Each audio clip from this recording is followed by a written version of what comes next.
আমার যে ড্রেসের বাক্সটা হারিয়ে গেছিল সেটা আমি আর পাইনি, আর আমি জানি আমি আর পাবো না। যদি কেউ নিয়ে থাকে বা গুড়িয়ে থাকে আর আমাকে কেউ রিটার্নও করবে না। শুধু একটা কথা ভেবে ভেবে আফসোস করছি আমি। আমার অনেক কিছু করার ছিল কিন্তু আমি করতে পারিনি। সেই মুহূর্তে যদি আমি সেই স্টেপগুলো নিতাম,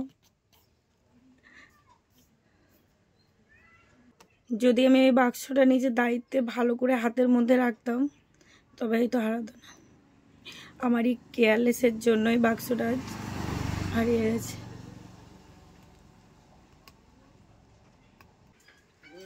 যদি আমার ওই বাক্সটা মঙ্গলাহাটে হারাতো, বিশ্বাস করো আমি আর খুঁজতাম না, কারণ ওখানে প্রচুর লোকালিটি, প্রচুর জন কার কাছে চলে গেছে সেটা আমার মিস্টেকের জন্যই হয়েছে। তো যেহেতু আমার মার্কেটটা আমার বাড়ি থেকে 15 মিনিট, তো এই 15 মিনিটের মধ্যেই আমার বাক্সটা মিস্টেক হয়ে গেছে। বিশ্বাস করো, মঙ্গলহাটে যখন আমি একা যাই, ভিডিও শ্যুট করি বা আমার ড্রেস কালেক্ট করা থাকে, অতগুলো ব্যাগ আমি ভালো করে আমার মধ্যে গুছিয়ে নিয়ে তারপরে আমি ভিডিও শ্যুট করি, যাতে আমার ড্রেসগুলো না হারিয়ে যায়, না আমি হারিয়ে ফেলি। ওখানে অনেকে অনেক ভালো, যারা বলে ক্যামেরা ভালো দেখে শ্যুট করবে, কারণ এখন ছিনতাই চুরি প্রচুর হচ্ছে। তো আমি আমার দুঃখ কষ্ট কখনো কারোর সাথে শেয়ার করি না, কারণ প্রত্যেকটা মানুষেরই জীবনে দুঃখ আছে। আমি কি আর দুঃখ কষ্ট শেয়ার করি? কিন্তু এই যে ড্রেসটা আমার হারিয়ে ফেলেছি আমি, আমার ভেতর প্রচুর কষ্ট হচ্ছে। সবসময় আমি নিজে নিজে আফসোস করছি যে আমি কিভাবে পারলাম এই কাজটা করতে। আমার কি সেই মুহূর্তে মনে হলো না, আমি টোটোয় যখন বসে আসছিলাম, যে আমার নিচে বাক্সটা আছে আমি তুলে নিই, কি বাক্সটা আছে কিনা আমি দেখি। আমাকে একটা বড় শিক্ষা দিয়ে গেল যে সত্যি কোনো জিনিসে যদি কেয়ারলেস হয়ে এরকমই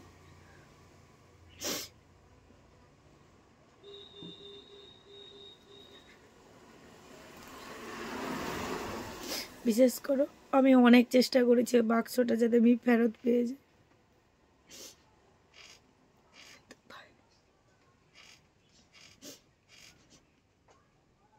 যখন আমাদের বাড়ির এখানে টোটোতে নেমেছি, তো আমি তখনই বাক্সটা ব্যাগটা গুনে গুনে দেখে নিচ্ছি। আমার কাছে 4টা লাগেজ ছিল। আমার সামনে একটা ব্যাগ থাকে যেগুলো আমি টিফিন জল ক্যারি করি, আর ড্রেসের ব্যাগ, আর ওই বাক্সটা, আর একটা ছাতা ছিল।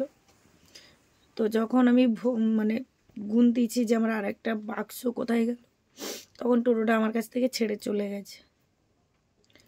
টোটোটা আমাদের বাড়ি থেকে রিটার্নই যাবে, তো সেই ক্ষেত্রে আমি আমাদের দোকানের সামনেই দাঁড়িয়েছিলাম, যদি আমি রিটার্ন পাই। যাই হোক, যা চলে যায় তা তো আর ফেরত আসে না। এতে আমি ভেঙে পড়বো না, তোমাদের দিদিভাই এতটাও দুর্বল নয়।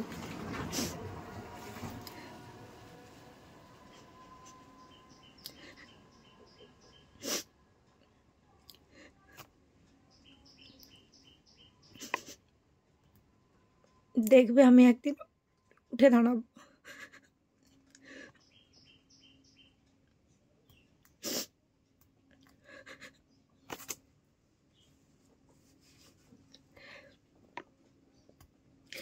তোমরা অনেকেই আমাকে সান্ত্বনা দিয়েছো, সুন্দর সুন্দর কমেন্ট করেছো, সবাইকে অনেক অনেক ধন্যবাদ। সব কিছু ভুলে আমি আবার আগের মতো